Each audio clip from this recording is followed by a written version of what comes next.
دیکھو اللہ نے مجھے ایک دولت دی ہے، میں چاہتا ہوں تم لے لو مجھ سے، پتہ نہیں کب بلاوا آ جائے، کہ میرے دل میں دنیا کے کسی انسان کی نفرت نہیں ہے، نہ مذہب کی بنیاد پر، نہ مسلک کی بنیاد پر، نہ قوم کی بنیاد پر، کسی شکل میں بھی میرے دل میں اللہ نے کسی کی نفرت نہیں ڈالی۔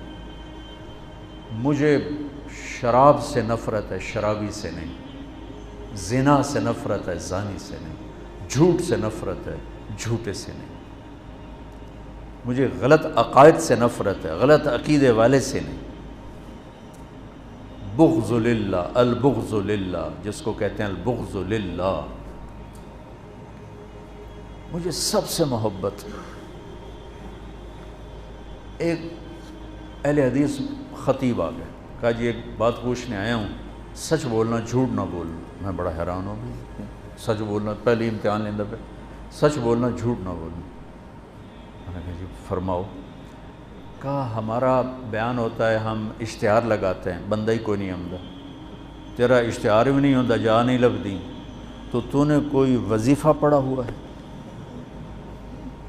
وہ وظیفہ پوچھنے آیا ہوں، وہ وظیفہ بتاؤ۔ میں نے کہا نہیں میرے پاس تو کوئی وظیفہ نہیں۔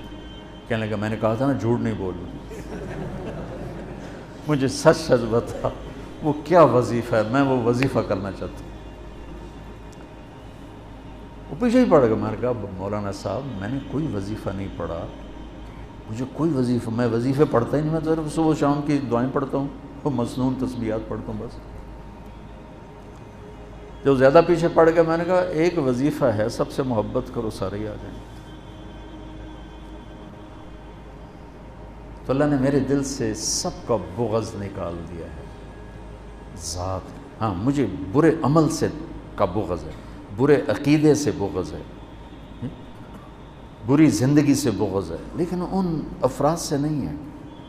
وہ اللہ کے بندے ہیں، اگر وہ کلمہ پڑھتا ہے اندر سے جو مرضی ہے، میں اسے مسلمان ڈیل کروں گا اور اسے اپنے گلے لگاؤں گا، اپنا ہاتھ اس کے لیے پھیلاؤں گا۔ اس وقت دنیا میں یہ سوچ دم توڑ چکی ہے، اور مدرسوں سے نکلنے والے بچے بھی نفرت کی آگ میں جل رہے ہوتے۔ دیوبندی ہے تو بریلوی سے نفرت اس کے اندر میں کوٹ کوٹ کے بھری ہوئی، شیعہ کی نفرت کوٹ کوٹ کے بھری ہوئی، اہل حدیث کی نفرت کوٹ کوٹ کے بھری ہوئی۔ اگر وہ بریلوی مدرسے سے نکلا ہے تو دیوبندیوں کی نفرت سے بھرا ہوگا، اہل حدیث کی نفرت سے بھرا ہوگا، شیعہ کی نفرت سے بھرا ہوگا۔ اگر وہ غیر مقلد کے مدرسے سے نکلا ہے تو دیوبندی بریلوی شیعہ کی نفرت سے بھرا ہوگا۔ اگر وہ شیعہ کے مدرسے سے نکلا ہے تو دیوبندی بریلوی اہل حدیث کی نفرت سے بھرا ہوگا۔ بچوں آگ لگی ہوئی ہے، میں بجھانے کے پیچھے پڑا ہوا ہوں، بجھائے گا تو اللہ، میری کیا اوقات ہے، لیکن میں چاہتا تو میری اولاد ہو میرا ساتھ دو۔ میں فخر سے کہتا ہوں میں نے علماء دیوبند سے پڑھا ہے، اور میں نے اس تشریح کو جو علماء دیوبند نے دین کی تشریح کی ہے اسے صحیح مانا ہے اور اس کو گلے سے لگایا، اسے اپنی بنیان بنایا ہے، میں اس کو تسلیم کر چکا ہوں۔ لیکن میں باقیوں کے پیچھے فتوے نہیں لے کے پھر رہا، میں باقیوں کو گنجائش دیتا ہوں، باقیوں کو راستہ دیتا ہوں، جس کے پاس بھی دلیل ہے ٹھیک ہے، فیصلہ تو اللہ آگے چل کے کرے، میں یہاں کیوں فتوے بازی کے بازار گرم۔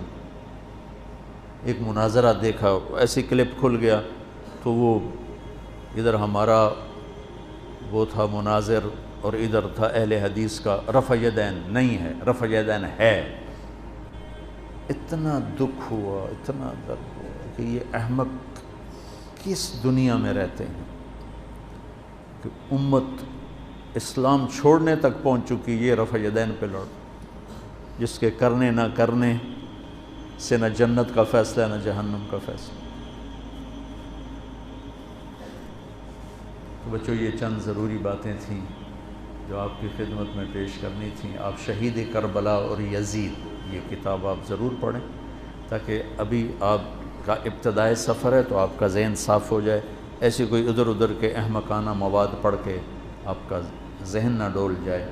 ہم صحابہ کو بھی ان کا مقام دیتے ہیں، کُلًا وعد اللہ الحسنى، اور اہل بیت کو ان کا مقام دیتے ہیں کہ اللہ تعالیٰ نے کہا انما یرید اللہ لیذہب عنکم الرجس اہل البیت ویطہرکم تطہیرا۔ تو میں نے ایک چھوٹی سی کاوش کی ہے، دعا فرمائے اللہ اسے قبول کرے، کہ ایک کتاب لکھوائی ہے، کتنے صفحے کی؟ 625 صفحے کی وہ کتاب تیار ہوئی ہے۔ کتنے سال لگے؟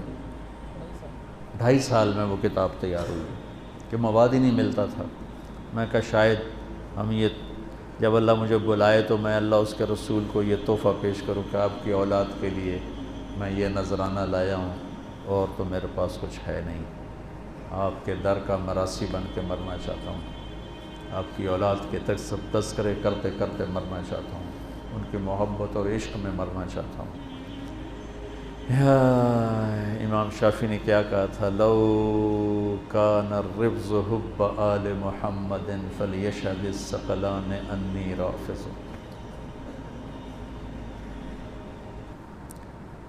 اگر اہل بیت کی محبت کا نام ہے شیعہ ہونا تو سن لو میں بھی شیعہ ہوں۔ اگر اہل بیت کی محبت کا نام ہے شیعہ ہونا تو پھر ساری دنیا سن لے میں بھی شیعہ ہوں۔ تو میری اولاد کو برا بھلا کہو تو مجھے اچھے لوگو، اور میری اولاد کے گیت گاؤ تو تم چاہے جھوٹے بھی کہو تو مجھے پیارے لگو۔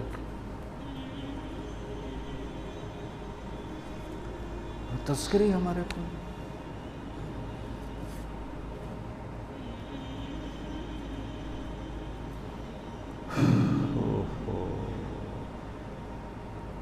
بس حضرت امام حسن جو تھے نا، وہ یہاں سے لے کر یہاں تک اللہ کے نبی کے مشابہ تھے، اور نیچے حضرت علی کے مشابہ تھے، اور حضرت حسین یہاں سے لے کر یہاں تک حضرت علی کے مشابہ تھے، اور یہاں سے لے کر نیچے تک حضرت محمد مصطفیٰ صلی اللہ علیہ وسلم کے مشابہ تھے۔ اس مشابہت کی وجہ سے اللہ کے نبی فرمایا کرتے تھے حسن میرا بیٹا ہے اور حسین علی کا بیٹا ہے۔ تو اللہ نے حضرت حسن کو ذہن فطانت بھی نبوت والا دیا تھا۔ بہت عجب، بہت عجب۔ پڑھو ان حضرات کی سیرت پڑھو، بہت کچھ اللہ نے مجھے موقع، جب میں کبھی پڑھتا تھا مجھے اللہ نے خوب موقع دیا، اور میں نے یہ چیپٹر کافی محنت کے ساتھ پڑھا۔ بہت سے خلجان پیدا ہوتے تھے تو پھر اللہ نے فضل فرمایا،